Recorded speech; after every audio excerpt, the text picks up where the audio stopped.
I think that we've taken some steps there, and I think we got to grow a lot more.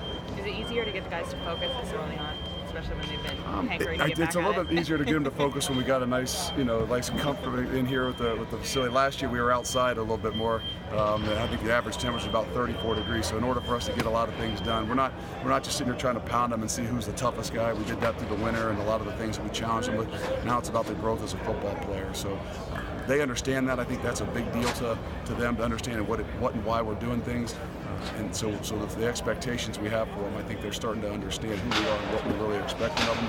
And so that's why you see a lot of growth. Has anyone stood out to you out of the newer generation? Well, I mean, there's a lot of guys. It's hard. I mean, the secondary right now is all pretty new. So that's one of those ones that you say, who are those guys exactly? The Kobe Bryants and Terrell Gilbert was their corner this year. Right now, is a new guy that for 2 days all of a sudden is looking like we might be finding a home. And James Wiggins and a lot of guys are just we got some young guys who got to find a way they can gel together. And then the quarterbacks. I mean, obviously everybody knows Hayden Moore, but to see Ritter and to see Ben Bryant and those really young guys go out there and be thrown to the fire, I think is really good. It's a great experience, but it's also great competitiveness for us. And speaking of quarterbacks, Hayden Moore obviously had a great season last year, but 56% completion percentage. Obviously, you want to see that go up, right? Well, there's a lot of things that we got to do, and yes, the play, yes, the completion percentage, but for me, it starts with the quarterback's all about leadership and your ability to get others around you to follow you, to believe in what it is that you're doing. Whether you're throwing for 400 yards, whether you're throwing 60, 65%, whatever it is, whether you're running the football, but those guys around you, you got to find a way to make them better, and that's a big key for our quarterbacks this year. How was this spring different for you as compared to your first one a year? A lot different. A lot different. I kind of hit on it a little bit there earlier, but last year we were just trying to find out what guys would compete.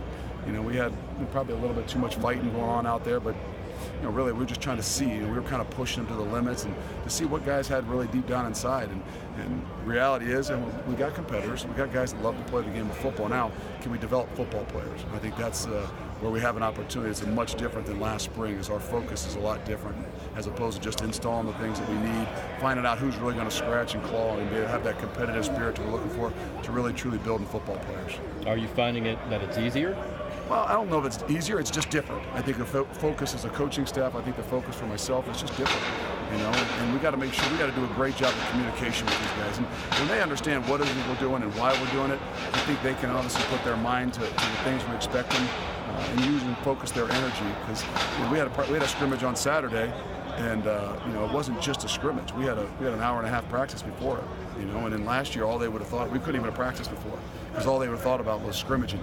Coaches want to see us compete, as opposed to, no, we had an hour and a half where we worked fundamentals and we worked all the things. We had our meetings on the field, and then we were able to switch gears and go and compete and play. And, you saw a lot of growth there. So I see a lot of that maturity-wise as a football team and a program really coming through the spring.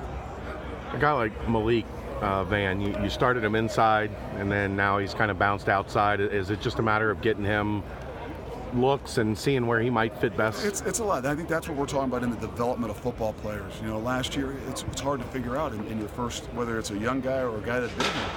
Mike Boone, for example.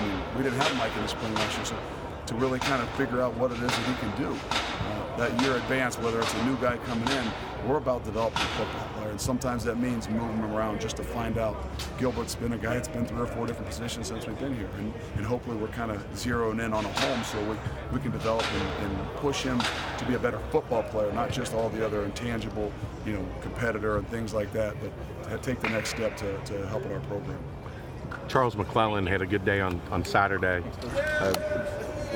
What is his future role? How do you see him being able to be used as a guy that's different than what you have? We still got to see. But he showed some of that flashiness. He showed some of that, that differentness, different in space kind of guy.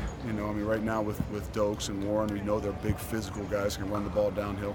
Both of those two guys have great ball skills.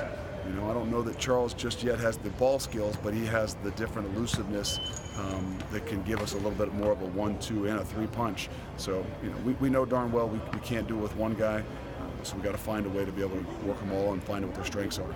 Anything be Fox? Thanks.